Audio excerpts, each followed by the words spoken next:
With Tekken 8 in development for the near future by Studio creator Katsuhiro Harada, let's go over my first viewing thoughts on Tekken Bloodline and why I feel it's anemic and dull. First, let's go over my most obvious critique, the animation. I had my doubts with the CG animation having 2D styling, but I won't reserve judgment until this was actually streamed. I'm sorry to say those doubts were justified. While character designs do look largely accurate to the games, it's the way they move that's a fatal flaw.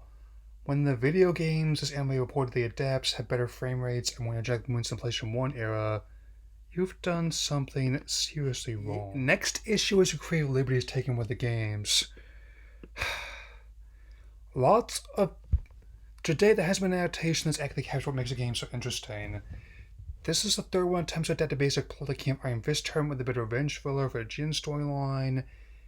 Its execution does it in, as with both the feature films. Not only does the incident feel underwhelming, it's typically not Olga that kills his family, which will become even more apparent as I continue. Normally I wouldn't be getting into spoiler territory that's kind of post, but in this video's case I will make an exception. We have the characterization, and lots of video game adaptations fall into this trap, where they simultaneously make changes that end up disappointing fans, but also make the cast virtually impenetrable to newcomers. Again, people like me get annoyed over semantics about the flames on Jin's outfit, and newcomers know idea why King is committed to his luchador gimmick that he speaks exclusively Wildcat noises.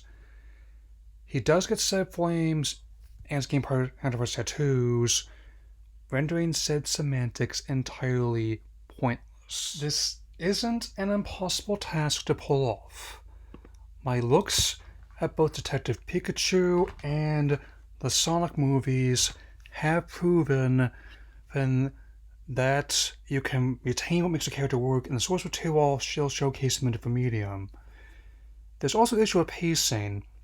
The actual tournament that is the base of this franchise doesn't even start till the third episode. In the process, this also adds more problems to characters I just mentioned, including a scrap with Jin and Hwoarang, which would have been way more interesting to see if I'm being totally honest. However, beyond all this is the main issue I have with Bloodline, the story.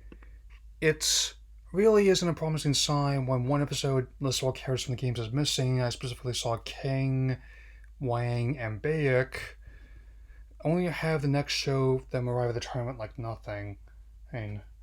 So I do not... By the time of finale, it became clear this anime did not have much to justify its existence.